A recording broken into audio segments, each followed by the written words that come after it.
পার্বত্য অঞ্চলের খাঁটি মধু আহরণ করবো এখন স্বাস্থ্য টিপস বলতে পারেন। আমি দেখাবো কিভাবে মধু খাবেন।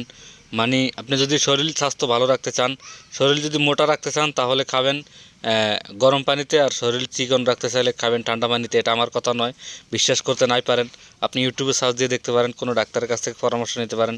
আমি কিন্তু চেষ্টা করব আপনাদের ভালো রেজাল্টটা দেওয়ার জন্য, কারণ মানুষ এখন ভালোটাও দেখতে চায় না, খারাপটার উপরেই বিশ্বাসী। এই যে মধুটি ঘন হওয়ার কারণে কিন্তু পড়তে দেরি হচ্ছে। আমি এখন আস্তে করে ঢালবো অল্প, আপনাদের দেখাবো কিভাবে এই মধুটি সেবন করবেন। কিন্তু এই যে পরিমাণে একটু বেশি হয়ে গেছে, কারণ এতটুকু খাওয়া সম্ভব না। এই সমস্যা নেই, তবুও এতটুকু খেলেও আপনি হাঁটাহাঁটি করবেন, হজম হয়ে যাবে, আপনার শরীর অনেক ভালো থাকবে, সতেজতা ফিরে আসবে।